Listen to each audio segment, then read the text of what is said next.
Cuphead is the new Netflix original animated series, very much anticipated adaptation of the games. Because unlike most game adaptations, this one sounds like it should happen anyways. Because, if you know Cuphead, it's based off 1930s and 40s and 50s cartoons from back in the day.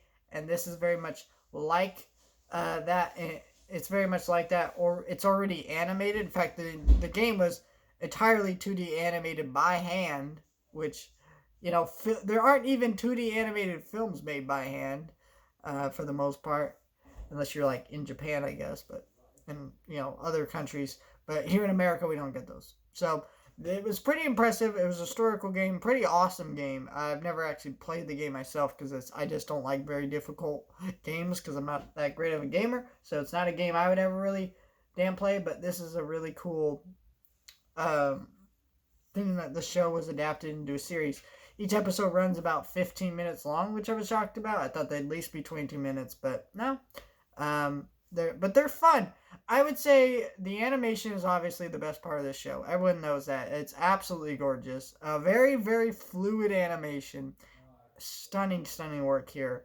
The movements, the character designs, everything is just great about the animation. And then the other part of the show that's really good is the voice acting. Even though some of the voices I would have preferred if they tried to mimic like voices from the cartoons that they're based on, because a lot of them don't feel like voices from the cartoons they're based on. They feel like they're like, Cuphead and Mugman, I feel like they have the voice of SpongeBob a little bit. Like, it's kind of like, all right, but still really good voice acting. The music in this show is really good, just like it is in the actual game, because the game actually had a really good composed score, so does this show. So that's really cool. Yeah, I believe you can actually get the Cuphead game soundtrack on vinyl, so that's cool. But yeah, that's a great aspect of the show. I think where the show falters is just some of the episodes are weaker than others. There's 12 episodes in the season, and like there are episodes I really love. The Golden Chalice episode, that was a musical episode, solid episode.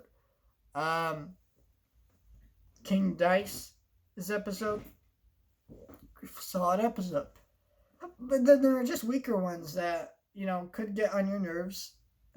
But I don't think any of these episodes are bad. I would say some are mediocre, some are just okay, and some are just straight up great. They're all great animation-wise, so, I mean, even if you're not enjoying it, it's only like 15 minutes long.